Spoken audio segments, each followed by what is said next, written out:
Hello friends, कैसे हैं। उम्मीद करता हूं कि आप सब कोई ठीक होंगे, घर पे होंगे और सुरक्षित होंगे।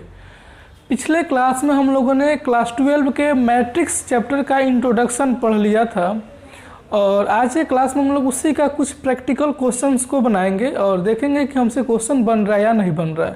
क्वेश्चन बनाने के लिए हम लोग सीखेंगे, उसके बाद हम लोग पढ़ेंगे टाइप्स ऑफ मैट्रिक्सेस। तो चलिए हम लोग क्वेश्चंस को बनाना शुरू करते हैं।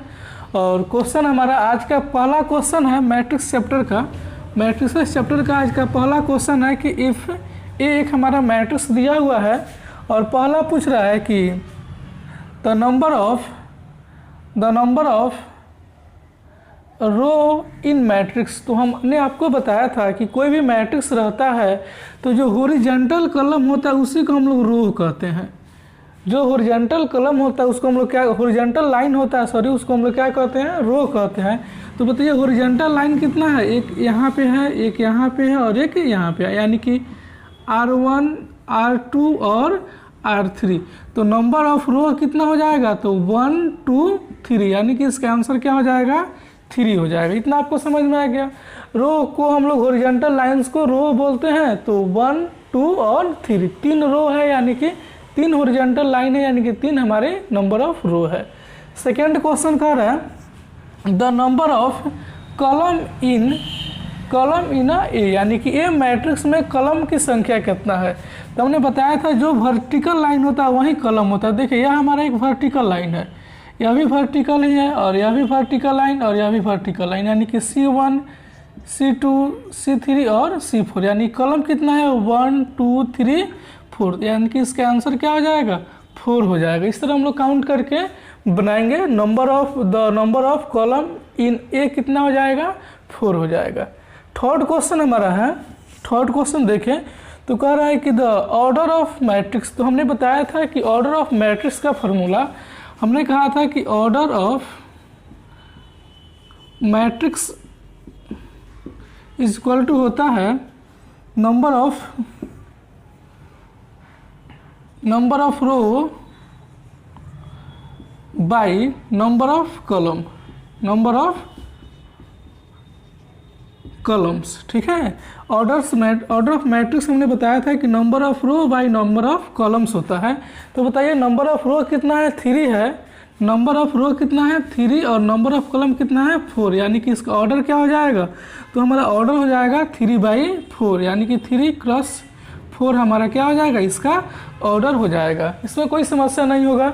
नेक्स्ट क्वेश्चन आप लोग देखिएगा। नेक्स्ट क्वेश्चन है the number of all interior in. तो हमने बताया था कि ऑल एलिमेंट्स पूछेगा, इंटीरियर पूछेगा, तो हम क्या करेंगे, मल्टीप्लाई ऑफ इसको कर देंगे, यानी कि 3 ऐसे और 4 ऐसे, यानी कि 4 3 जगह कितना हो जाएगा, 12 हमारा पूरा एलिमेंट्स हो जाएगा। इसमें भी आपको कोई प्रॉब्लम्स नहीं होगी। नेक्स्ट क्वेश्चन है क्वेश्चन नंबर 4। नेक्स्ट क्वेश्चन कह रहा है कि एलिमेंट्स दिया हुआ है A12, हमसे मान पूछ रहा है A12 का वैल्यू क्या होगा, A31 का वैल्यू क्या होगा, A14 का वैल्यू क्या होगा और वो A33 और A22 का वैल्यू क्या होगा। तो हमने बताया था A11 का मतलब होता है कि एलिमेंट जो है फर्स्ट रो और फर्स्ट सेकेंड कॉलम, यही ना होता है। हमने बताया था ऐसे मैट्रिक्स का हम डिफिनेशन जब बता रहे थे तो हम समझाए थे कि जो मैट्रिक्स हमारा होता है, कोई भी मैट्रिक्स होता है तो वह कैसे होता है, Aij के फॉर्म में होता है, where I is a respected number of row and J is a respected number of column. Okay, no doubt. तो देखिए हमसे पूछ रहा है A12, यानी कि A12 का वैल्यू हम यहाँ पे लिख दे रहे हैं, आप लोग देखिएगा, दिखाई दे रहा होगा आप लोगों को।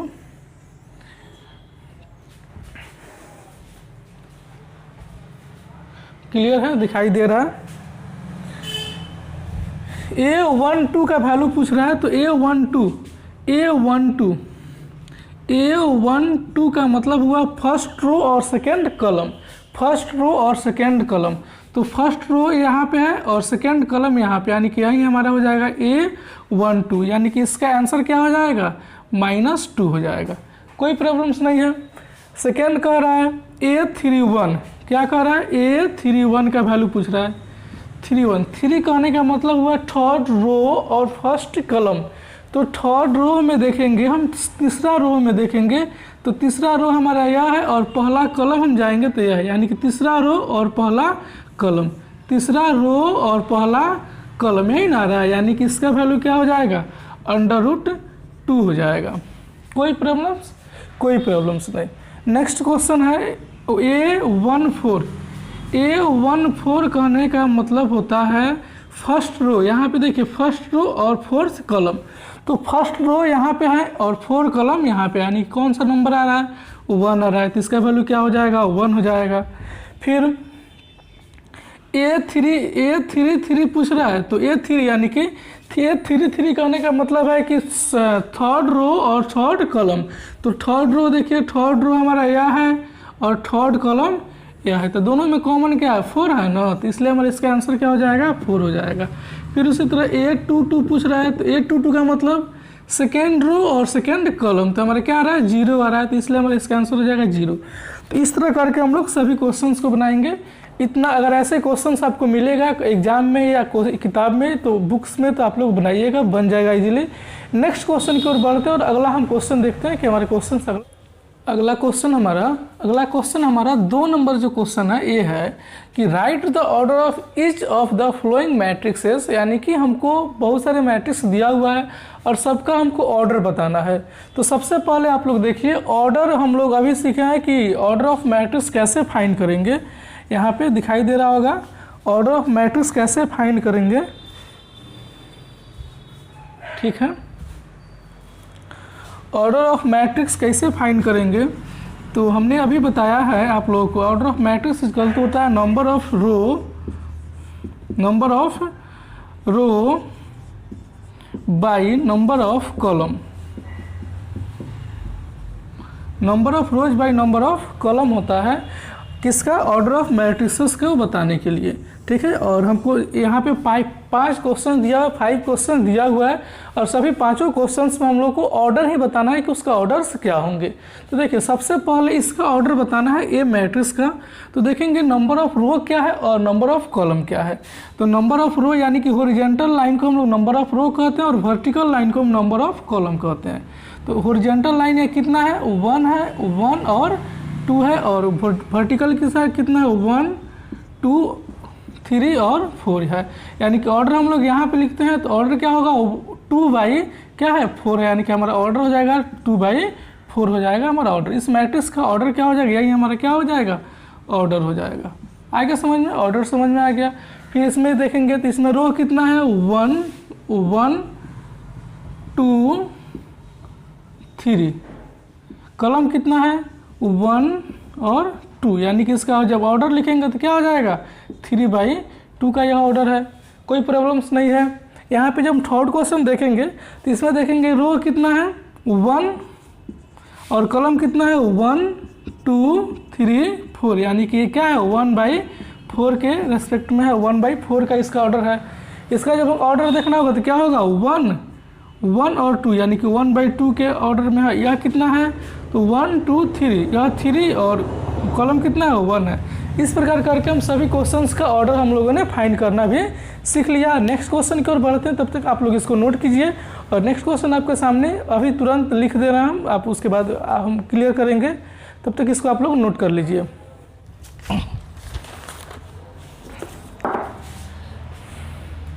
नेक्स्ट क्वेश्चन है question number 3, if a matrix has 18 elements, कितना एलिमेंट्स है, 18 elements, what are the possible order it can have, यानी कि एक कोई मैट्रिक्स है और उसके पास 18 एलिमेंट्स है, 18 एलिमेंट्स है, तो कह रहा है कि उसके पास कितने पॉसिबल ऑर्डर हो सकते हैं। तो देखिए कोई भी मैट्रिक्स है और उसके बाद टोटल एलिमेंट कितना है, 18 है, यानी कि एलिमेंट्स, टोटल एलिमेंट्स कितना है उसके पास, टोटल एलिमेंट्स इक्वल टू कितना है, 18 है। तो हमको बताना है कि पॉसिबल ऑर्डर क्या क्या हो सकता है, क्या बताना है, सो पॉसिबल ऑर्डर हमको बताना है, पॉसिबल ऑर्डर कितना होगा। ऑर्डर्स आप लोग को बताया गया था, पॉसिबल ऑर्डर्स यानी कि ऑर्डर्स जो होता है वह नंबर ऑफ रो और नंबर ऑफ कॉलम होता है। तो कुछ नहीं करेंगे, 18 का हम फैक्टराइज करेंगे, किस किस टेबल में यह आता है। तो सबसे पहले तो 1 के टेबल में आता है, 1/18 हो सकता है, या इसको 18 बाई हम लोग 1 लिख सकते हैं, कोई डाउट नहीं। और या तो हम 2 के टेबल में लिखेंगे तो 2 के टेबल में 9 आएगा या 9 के टेबल में 2 आएगा। फिर उस तरह करके 3 के टेबल में लिखेंगे तो 3 6 जा या 6 3 जा, ऐसे करके हम लोग लिखेंगे। और किस टेबल में आएगा? 4 के टेबल में, 5 के टेबल में, 6 तो हो ही गया, 7 8 9 हो गया। यानी कि टोटल पॉसिबल ऑर्डर क्या होगा? 1/3, 1/18 या 18/1 हो सकता है, या 2/9 या 9/3 हो सकता है, या 3/6 या 6/3 हो सकता है। यही हमारा क्या हो जाएगा? आंसर हो जाएगा। टोटल पॉसिबल ऑर्डर कितना है? तो 1 2 3 4 5 और 6, यानी कि 6 हमारा टोटल पॉसिबल ऑर्डर हो जाएगा। कोई प्रॉब्लम्स नहीं, समझ में आ गया? कुछ नहीं करना है, सिर्फ इसका हम फैक्टराइजेशन कर देंगे, किस किस टेबल में आता है, और जिसके टेबल में आता है उसको हम लोग लिख देंगे। ठीक है, नेक्स्ट क्वेश्चन 4 नंबर हम क्वेश्चन देख रहे हैं। कर रहा है find the all possible order if having the 7 element. इसके पास कितने एलिमेंट्स हैं? 7 एलिमेंट्स है। तो हमको बताना है टोटल एलिमेंट्स इसका कितना है। टोटल एलिमेंट्स इसके पास 7, और हमको बताना है पॉसिबल ऑर्डर, बताना है कि इसके पास टोटल पॉसिबल ऑर्डर कितना होगा।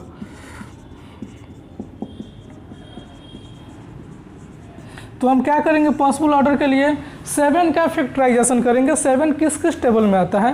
तो एक ही टेबल में आता है 7 1 जा 7 या 1 7 जा 7। तो यही हमारे क्या हो जाएगा? पॉसिबल ऑर्डर हो जाएगा। समझ में आ गया? नेक्स्ट क्वेश्चन हम देखते हैं। क्वेश्चन नंबर 5 देखिए, आप लोगों को दिखाई दे रहा है।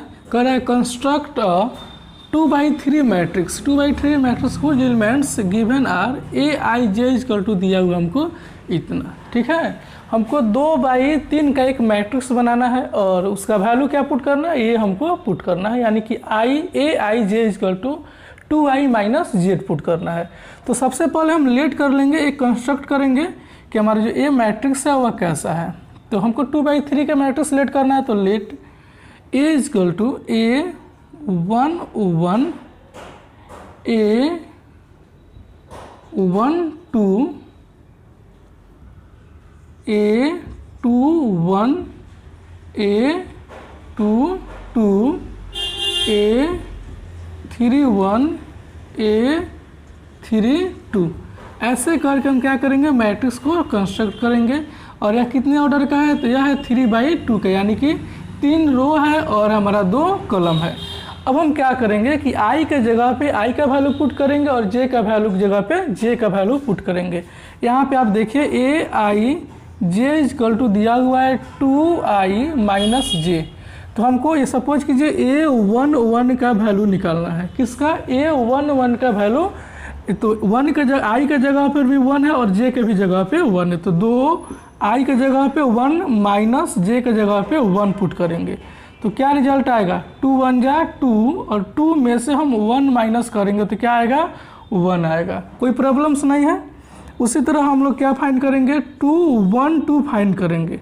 तो क्या होगा? i के जगह पे अब क्या हो गया? 1 हो गया और j के जगह पे 2 हो गया, यानी कि 2 × 1 - 2 करेंगे। तो 2 1 जा 2 - 2 करेंगे तो क्या रिजल्ट आएगा? 0 आ जाएगा। कोई प्रॉब्लम्स नहीं है। नेक्स्ट इसी तरह हम लोग सबको फाइंड करेंगे हम लोग इसी तरह। अब हम लोग क्या फाइंड करेंगे? A2 1 फाइंड करेंगे, यानी कि क्या हुआ? i के जगह पे 2 और j के जगह पे 1। तो 2 और i के जगह पे क्या पुट करेंगे? i के जगह पे 2 और j के जगह पे 1।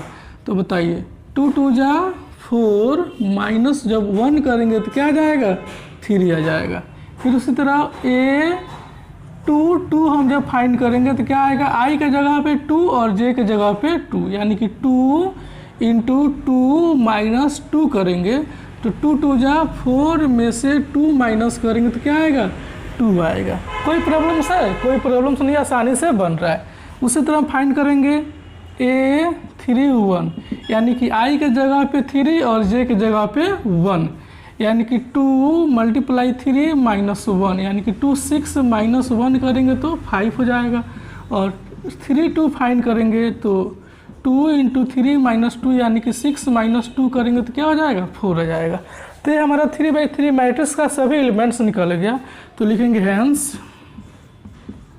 हमारा जो ए मैट्रिक्स है क्या क्या है, तो इसके जगह पे हम लोग वैल्यू पुट करेंगे। A11 का वैल्यू A22 की जगह पर वैल्यू, तो 11 का वैल्यू क्या आया 1 और इसका आया है 0, इसका 22 का आया है 3 और 2 और इसका 5 और 4। इस तरह करके हम लोग क्या किए, आंसर हमारा आ गया, यानी कि 3/2 का एक हम लोग मैट्रिक्स का कंस्ट्रक्ट कर लिया। इस तरह जितने भी क्वेश्चंस मिलेंगे आप लोग क्वेश्चंस को बनाइएगा। उम्मीद करता हूँ कि सभी क्वेश्चंस बन जाएंगे और आपको होमवर्क में हम कुछ क्वेश्चंस स्क्रीन पे आपको दे रहे हैं और उसको आप लोग घर पे बनाइएगा। जो नहीं बनेगा उसको कमेंट करके आप लोग मेरे व्हाट्सअप नंबर पर भी कमेंट कर सकते हैं, कमेंट डायरेक्टली कॉल करके भी हमको बोल सकते हैं कि सर क्वेश्चंस नहीं है, इसको आप लोग बता दीजिए। और आप लोग चैनल को शेयर, सब्सक्राइब और लाइक ज़रूर कीजिए ताकि आप लोग का ऑनलाइन क्लास जो है रेगुलर क्लास चल सके। तो आप लोग एक बार सपोर्ट कीजिए हमको और चैनल को सब्सक्राइब और शेयर जरूर कीजिए और कमेंट करके अपनी प्रॉब्लम्स को रखिए ताकि हम उसका सुझाव कर सकें। तब तक आज के क्लास के लिए आप सबका धन्यवाद।